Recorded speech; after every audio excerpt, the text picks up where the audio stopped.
He thought the black bride just wanted to warm up in his tent. But when the trembling woman in torn wedding silk drew a hidden blade faster than lightning, the mountain man realized his assumptions might cost him everything. The townsfolk below called him a washed-up drunk, a failed bounty hunter whose best days rotted away with last season's snow. They whispered he'd die alone in those frozen peaks, forgotten and worthless. But when the mysterious bride stumbled through his tent flap during the worst blizzard in years, she didn't just seek shelter. She brought with her a web of lies that would either resurrect his buried past or bury them both. Hidden in her desperate flight lies the fate of dozens of missing children, and the mountain man's darkest secret threatens to destroy the one person who might save them all. Will he trust the woman whose true identity could shatter everything he believes, or will his hesitation damn them both? Before we continue, comment where you are tuning in from. Perhaps we will publish a story there. Marcus Coleman scraped frost from his coffee pot with fingers that had forgotten the feel of warm skin. The mountain air bit through his worn coat as he crouched beside the dying embers of last night's fire. Below in the valley, smoke rose from chimneys in neat little lines. Civilized folk starting civilized days. He spat into the snow and turned his back on the sight. The townspeople called him many things when they bothered to remember his name at all. Washed-up drunk, failed bounty hunter, that crazy hermit who lost his nerve and his mind somewhere in the wilderness. They weren't entirely wrong. 5 winters he'd been living in this camp. 5 winters since he'd last worn a badge or tracked a man worth tracking. Marcus struck a match and coaxed the fire back to life. The flame caught on dry kindling, casting shadows across his weathered face. 43 years old and already planning his own funeral. Maybe come spring he'd find a nice cliff to fall off. Save the buzzards some trouble. Wind howled through the pines above his tent. Storm clouds gathered thick as smoke, promising the kind of blizzard that buried everything for days. Marcus pulled his hat lower and settled in to wait it out. Storms had a way of making decisions for a man. The first flakes began falling as darkness claimed the mountains. By midnight, the world had disappeared through a gap in the canvas. A figure in pale cloth struggled through knee-deep drifts, moving like someone running on empty reserves. The wind caught the fabric, revealing the unmistakable shape of a dress. A woman. Out here, in this storm. She collapsed 10 feet from his fire. Marcus fought his way through the snow and found her face down in a drift. Her dress had once been white silk, the kind worn to churches and weddings. Now it hung in tatters, stained with mud and something that might have been blood. Her feet were bare and blue with cold. He hauled her toward his tent, surprised by how light she felt, like a bird with hollow bones. Her skin burned with fever despite the freezing air. Inside, he wrapped her in his spare blanket and fed the fire until it roared back to life. She didn't wake when he checked her breathing or when he pulled thorns from her torn feet. Whatever had driven her into this storm, it had been worth risking death to escape. Marcus settled back on his heels and studied her face. Young, maybe 25. Features that spoke of mixed heritage, common enough in the territories but still dangerous in the wrong towns. A thin scar ran along her left temple, old but noticeable. She stirred as warmth returned to the tent. Her eyes snapped open, dark brown and alert, scanning for exits and weapons with the quick efficiency of someone accustomed to danger. Not the confused awakening of a woman overcome by cold and exhaustion. Marcus kept his hands visible and his voice calm. Easy. You're safe. She pulled the blanket tighter and sat up slowly, wincing as movement reminded her of various injuries. Her gaze settled on his rifle, then his face, calculating distances and possibilities. Storm caught you bad, Marcus said. Lucky you found my camp.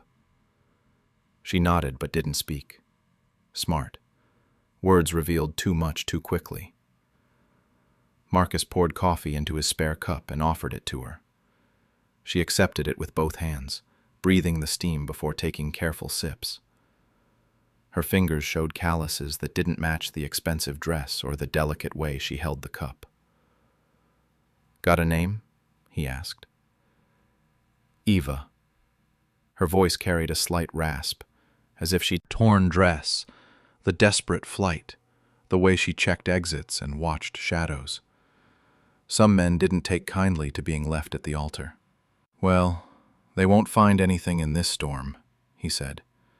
"Come morning, we'll figure out where you want to go." Eva returned to her spot by the fire but remained alert, ready to move quickly if needed. She watched Marcus with the careful attention of someone evaluating threats and allies.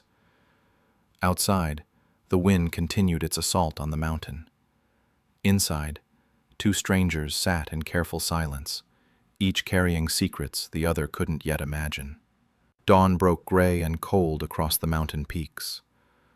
The blizzard had blown itself out during the night, leaving behind 3 feet of fresh powder and a silence so complete it rang in the ears. Marcus emerged from his tent to find the world transformed into something clean and white and deceptive. Eva stood 20 yards away, studying tracks in the snow. She moved with fluid grace despite her torn feet, reading the story written in disturbed earth and broken branches. Her wedding dress looked even more absurd in daylight, but she wore it like armor. "Deer came through about 2 hours ago," she said without looking up. 3 of them. Does, probably spooked by something moving below the tree line. Marcus joined her beside the tracks. The impressions were barely visible, just slight depressions in the snow that could have been anything. "How do you know they were spooked?" "Stride length. They were running, not browsing." Eva pointed to scratches on a nearby pine. "Buck rub there is old, maybe a week. These does weren't traveling with him." Marcus studied the marks she indicated. She was right about everything. Most folks wouldn't have noticed the tracks at all, much less read the story they told. "You spend a lot of time in the woods?" "Some." Eva continued her circuit of the camp, cataloging every detail with methodical precision.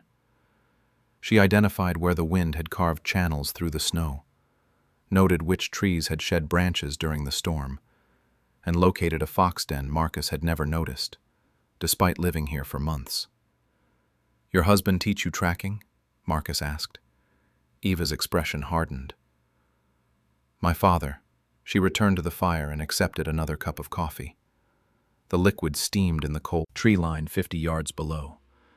Hard men with harder faces, carrying the kind of weapons that suggested violence was their preferred method of problem-solving.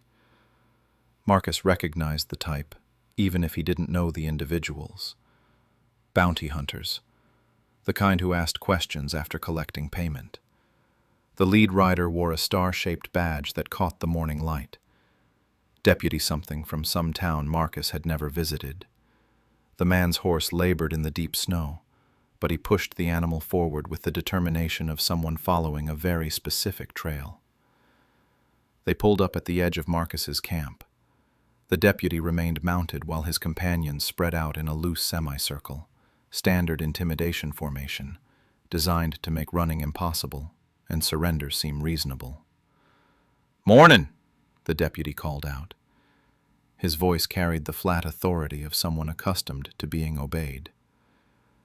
"Name's Deputy Mills. Looking for a fugitive might have passed this way." Marcus stepped forward, keeping his hands visible and his rifle within reach.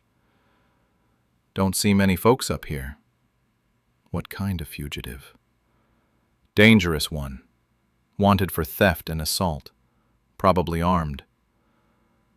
Mills's gaze swept the camp, taking in the 2 coffee cups and the disturbed snow around the fire. "Dark-skinned woman in a white dress." Answers to several names. Behind the fallen log, Eva shifted slightly. The movement was almost invisible, just a subtle adjustment of position that brought her closer to something Marcus couldn't see. "Haven't seen anyone like that," Marcus said. "Storm last night was pretty fierce. Doubt anyone could have made it this far." Mills smiled without warmth. That's funny, Coleman. Because we followed her tracks right to your camp. The other bounty hunters tensed in their saddles. Whatever game they were playing, Marcus sensed it was approaching its conclusion. These men hadn't ridden through a blizzard to accept his word and ride away empty-handed. You sure about that? Mills continued. Because harboring a fugitive is a serious crime, especially one carrying a price this high. Marcus felt the familiar weight of choices presenting themselves. Hand over Eva and return to his quiet exile. Refuse and face whatever consequences these men brought with them. Yesterday's exhaustion or fear. I believe you're looking for me. The bounty hunters froze, hands hovering over their weapons, but not quite committed to drawing them.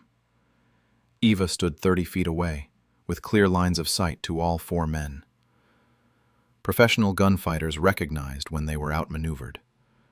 Mills recovered first. You're under arrest for theft and assault. Drop your weapons and surrender peacefully. Eva's smile held winter cold. I don't think so. She moved before anyone could react. The first bounty hunter's gun was only halfway clear of its holster when Eva's bullet sent it spinning into the snow. The second man tried to dive for cover, but found himself staring down the barrel of her left-hand revolver. The name's Eva Washington, she said to the stunned men. But most folks call me the Phantom. The name hit Marcus like a physical blow. The Phantom. Every bounty hunter in 3 territories knew that name, whispered it with equal parts respect and frustration. The ghost who tracked impossible quarry through impossible terrain. The hunter who collected bounties others couldn't even find. Everyone assumed the Phantom was a man. Deputy Mills went pale beneath his weathered tan. His hand trembled slightly as he slowly raised both arms above his head. The other bounty hunters followed suit, their earlier confidence evaporating like morning mist. You're supposed to be in Arizona, Mills said. I go where the work takes me. Eva kept both revolvers steady, covering all 4 men with practiced efficiency. Right now, the work is here. Marcus watched the transformation with growing amazement. Yesterday's frightened bride had vanished completely, replaced by someone who radiated lethal competence. Eva's stance shifted to accommodate the weapon's weight. Her breathing remained steady, despite controlling 4 armed men simultaneously. What's the bounty on Iron Jack Briggs these days? Eva asked. Mills swallowed hard. 5,000, dead or alive. Thought it might have gone up. He's been busy lately. Eva gestured with her left-hand revolver toward the valley below. Mount your horses and ride back to town. Tell everyone you never found me. We can't just leave empty-handed. Resemblance to the legendary hunter standing before him now. Every assumption he'd made about her lay scattered in the snow like broken glass. The Phantom, he said finally. Surprised? Eva began gathering her scattered belongings, what few possessions had survived her flight through the storm. Most people are. How long? 8 years. Since my father died. Eva's expression softened slightly at the memory. He taught me everything. Tracking, shooting, reading sign. Said the best hunter was the one nobody saw coming. Marcus tried to reconcile this revelation with everything he thought he knew about bounty hunting. The Phantom's reputation was built on impossible captures, miraculous recoveries, and an almost supernatural ability to disappear when convenient. The idea that such skills belonged to a young woman challenged every assumption about the profession. Iron Jack Briggs, Marcus said. That's who you're really after. Eva nodded. He has something that belongs to me. She pulled a small leather pouch from inside her dress and extracted a photograph. The image showed Eva standing beside a young boy, maybe 12 years old. They shared the same dark eyes and determined expression.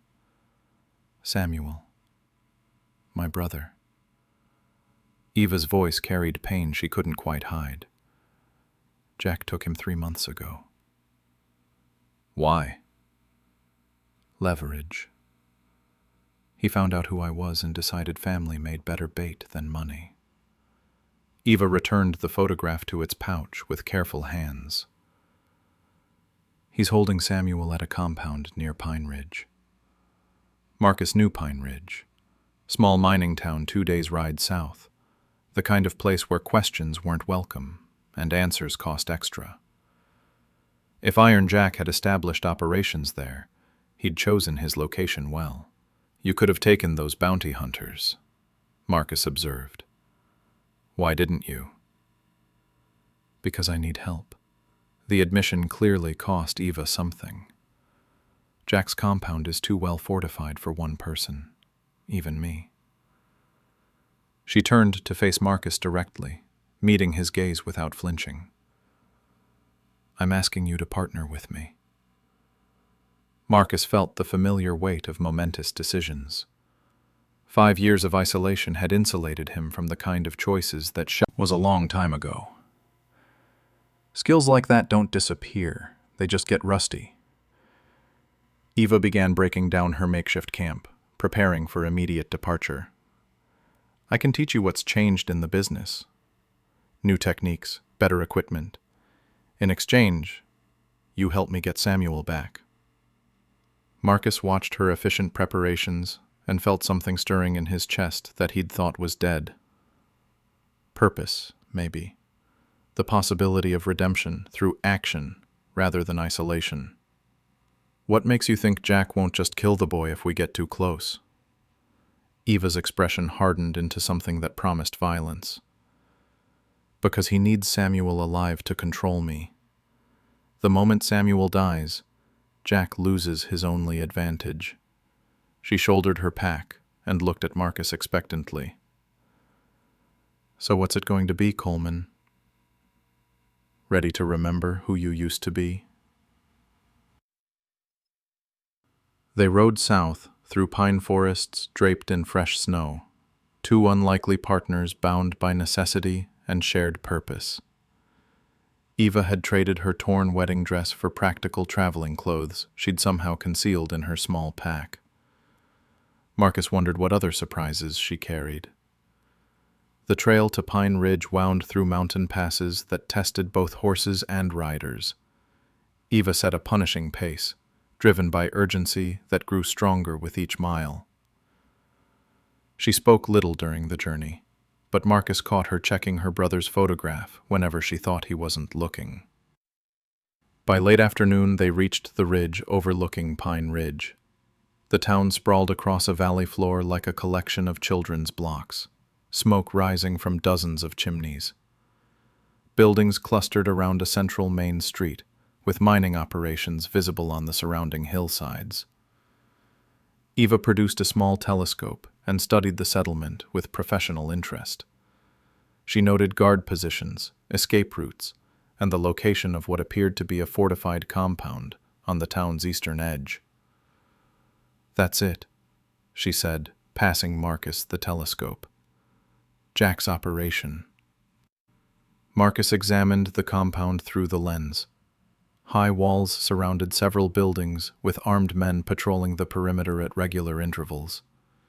Watchtowers commanded views of all approaches.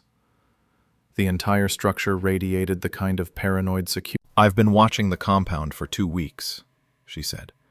Guard rotations change every 4 hours. They've got 12 men minimum, maybe more inside the buildings. Marcus studied her notations, impressed by their thoroughness.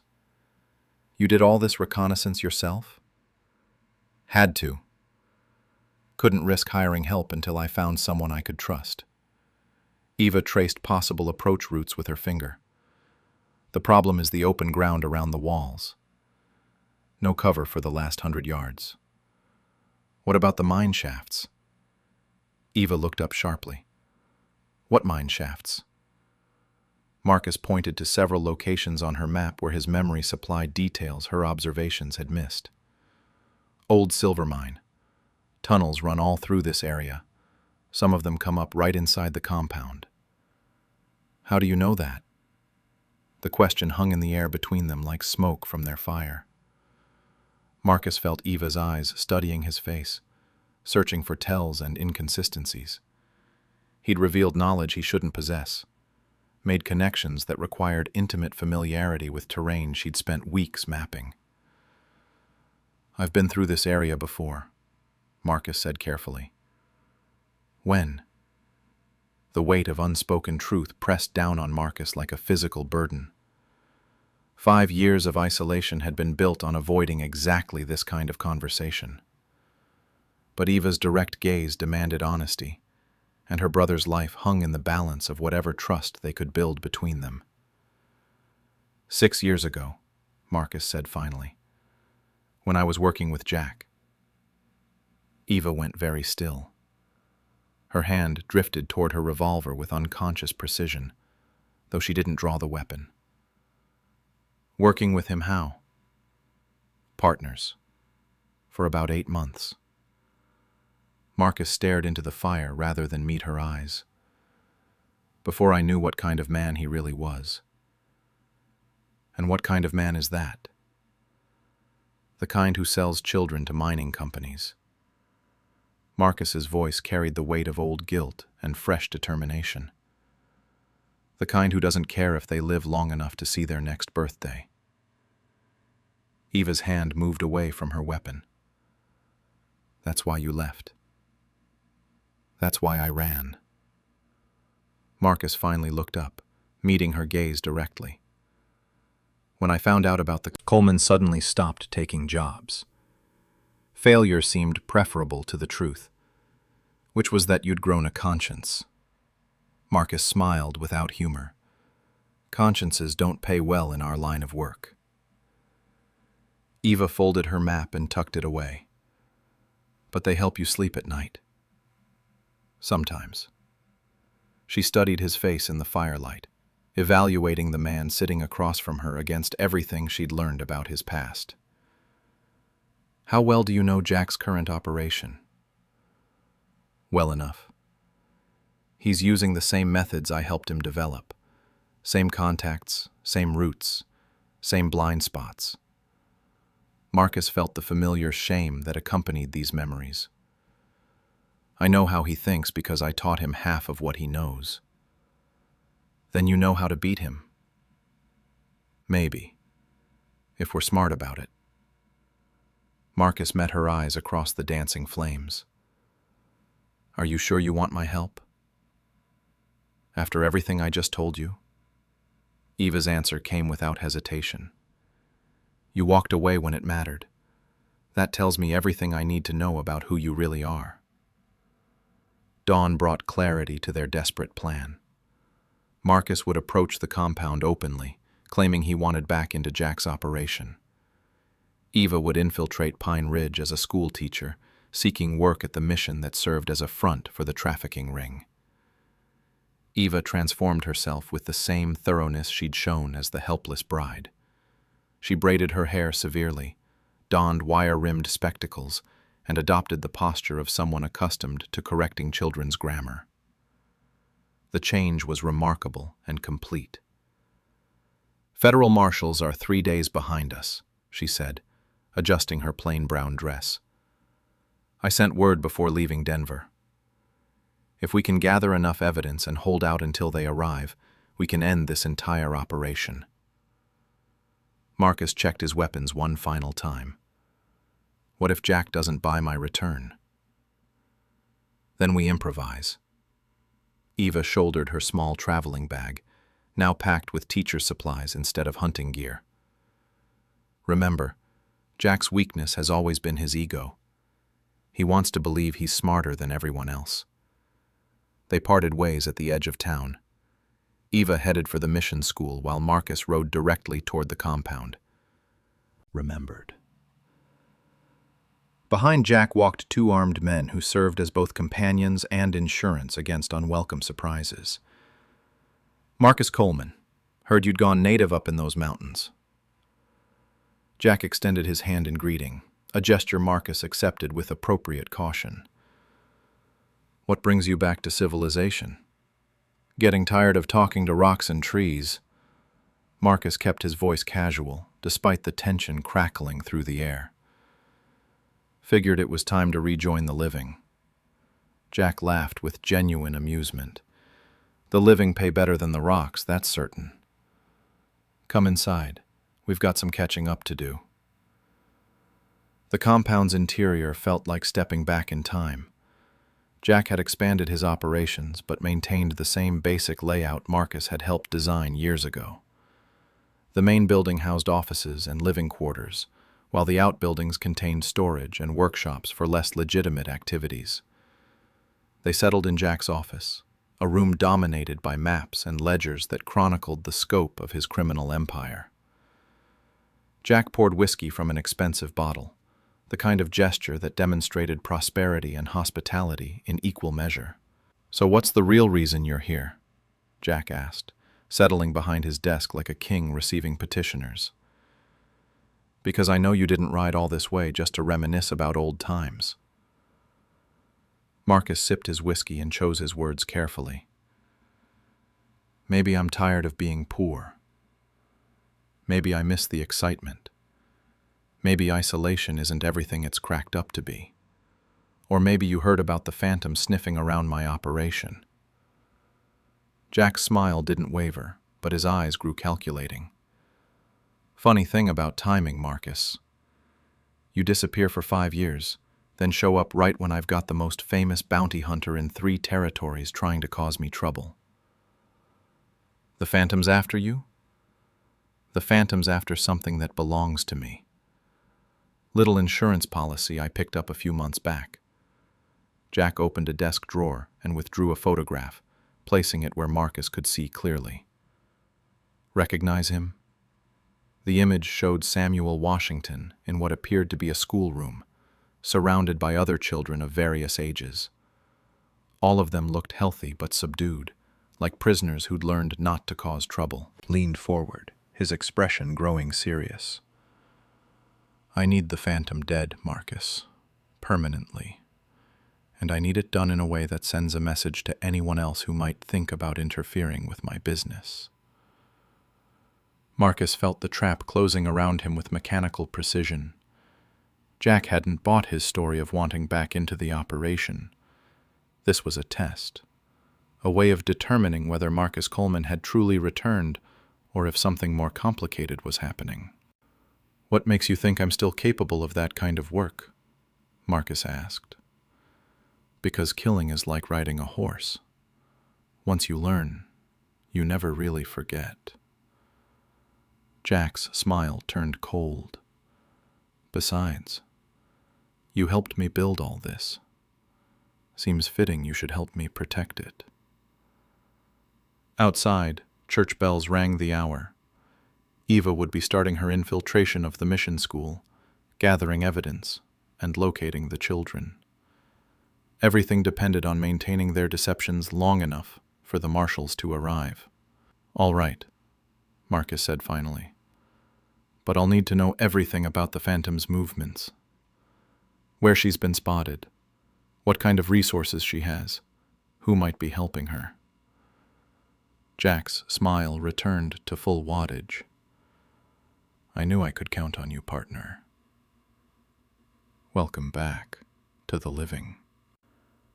2 days later, the carefully constructed lies began unraveling like cheap rope under strain.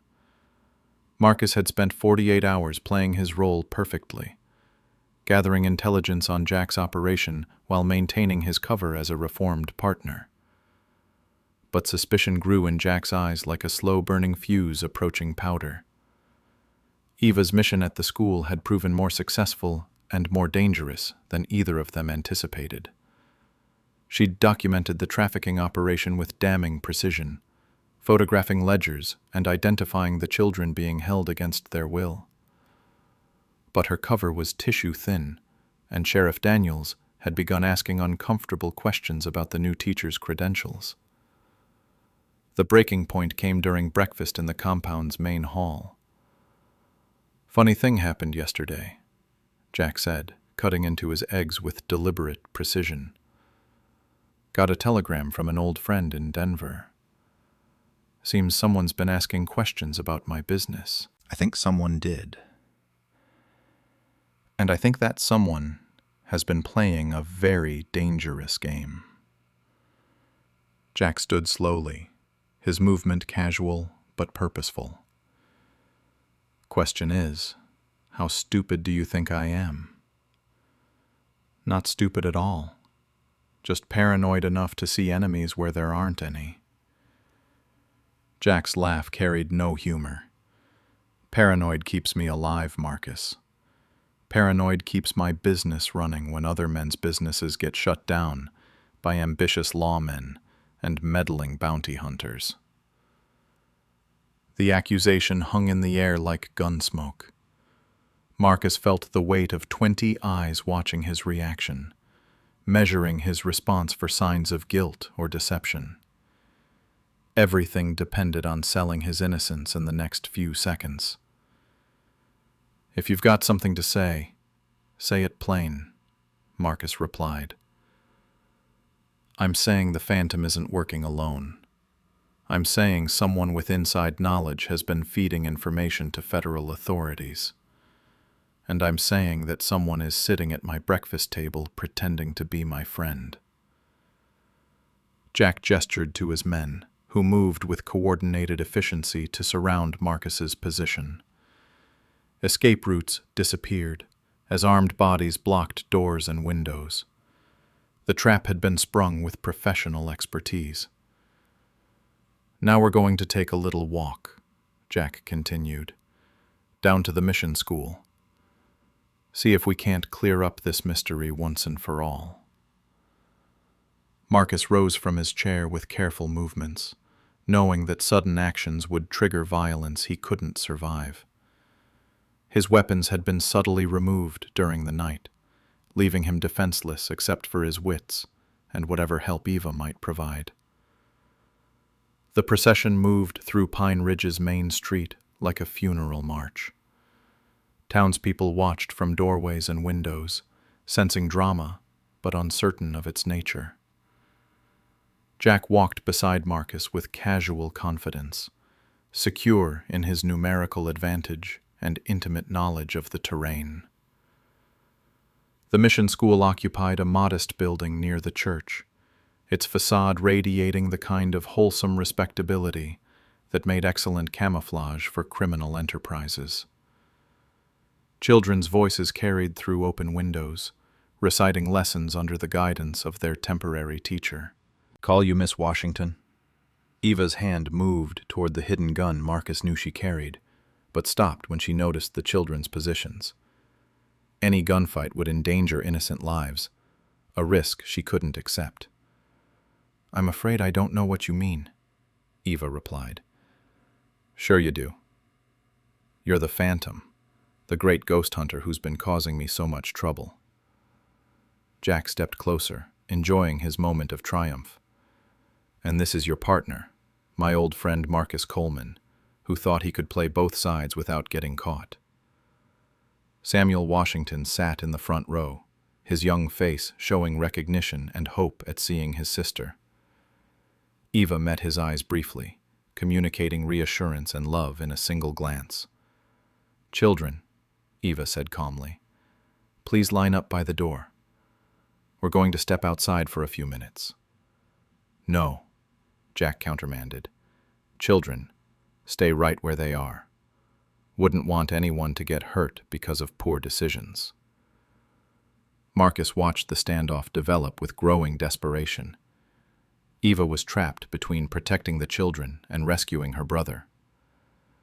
Jack held all the advantages except one he didn't know about.